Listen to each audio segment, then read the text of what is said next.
बहन की शादी को 6 साल हो गए हैं। मैं कभी उसके घर नहीं गया। होली, दिवाली, भैया दूज पर कभी कभी मम्मी पापा जाते हैं। मेरी बीवी एक दिन मुझे कहने लगी, आपकी बहन जब भी आती है उसके बच्चे घर की हालत बिगाड़ कर रख देते हैं, खर्च डबल हो जाता है। और तुम्हारी माँ हमसे छुप छुपा कर कभी उसको साबुन की पेटी देती है, कभी कपड़े, और कभी सर्फ के डब्बे, और कभी कभी तो चावल का थैला भर कर देती है। अपनी माँ को बोलो ये हमारा घर है, कोई खैरात सेंटर नहीं। मुझे बहुत गुस्सा आया। मैं मुश्किल से खर्च पूरा कर रहा हूँ और माँ सब कुछ बहन को दे देती है। बहन एक दिन घर आई हुई थी। उसके बेटे ने टीवी का रिमोट तोड़ दिया।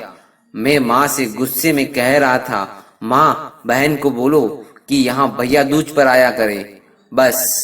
और ये जो आप साबुन, सर्फ और चावल का थैला भर कर देती हो ना, बंद कर दो इसे अब। माँ चुपचाप सुनती रही लेकिन कुछ ना बोली। और बहन ने मेरी सब बातें सुन ली थी। बहन भी कुछ ना बोली। 4 बज रहे थे। अपने बच्चे को तैयार किया और कहने लगी, भाई मुझे बस स्टॉप तक छोड़ कर आ जाओ। मैंने झूठे मुंह से कहा, रह लेती कुछ दिन और बहना। और लेकिन वह मुस्कुराई और बोली, नहीं भाई, बच्चों की छुट्टियां खत्म होने वाली है। फिर जब हम दोनों भाइयों में जमीन का बंटवारा हो रहा था, मैंने साफ इनकार किया, भाई मैं अपनी जमीन से बहन को हिस्सा नहीं दूंगा। बहन सामने बैठी थी, वह खामोश थी, कुछ ना बोली। और माँ ने कहा, बेटी का भी हक होता है, लेकिन मैंने गाली देकर कहा, कुछ भी हो जाए मैं बहन को हिस्सा नहीं दूंगा। मेरी बीवी भी बहन को भला बुरा कहने लगी। वह बेचारी खामोश रही। बड़ा भाई अलग हो गया। कुछ वक्त बाद मेरे बड़े बेटे को टीबी की बीमारी हो गई। मेरे पास उसके इलाज करवाने के पैसे नहीं थे। मैं बहुत परेशान था। 1 लाख रुपए का कर्जा भी ले लिया था। मैं बहुत परेशान था। कमरे में अकेला बैठा अपने हालात पर रो रहा था। उस वक्त वही बहन घर पर आई। मैंने गुस्से से बोला, अब ये मनहूस आ गई। मैंने बीवी को कहा, कुछ तैयार करो बहन के लिए।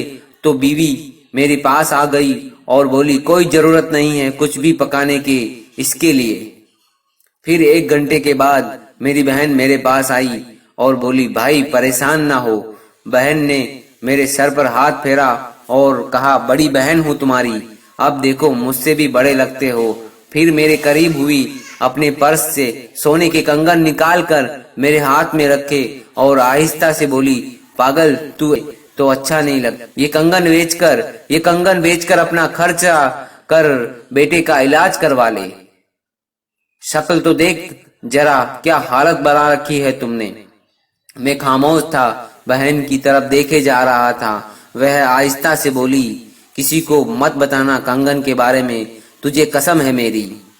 मेरे माथे पर पोसा किया और 1,000 रुपए मुझे दिया और जो 150 के नोट थे शायद उसकी जमा पूंजी थी, मेरी जेब में डालकर बोली, बच्चों को लिए कुछ खाने के लिए ला देना, बच्चों के लिए कुछ खाने के लिए ला देना, और तू परेशान ना हुआ कर।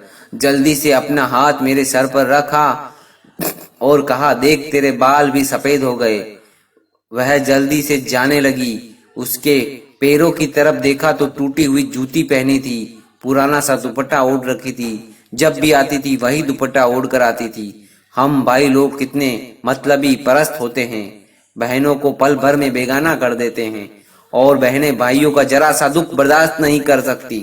वह हाथ में कंगन पकड़े जोर जोर से रो रहा था। उसके साथ मेरी आंखें भी नम थी। अपने घर में भगवान जाने कितने दुख सह रही होती है बहनें। कुछ लम्हों बहनों के पास बैठकर उनका हाल भी पूछ लिया करो, शायद उनके चेहरे पे कुछ लम्हों के लिए सुकून आ जाए। बहनें माँ का रूप होती है, इसलिए दोस्तों बहनों की हमेशा कदर करें। धन्यवाद।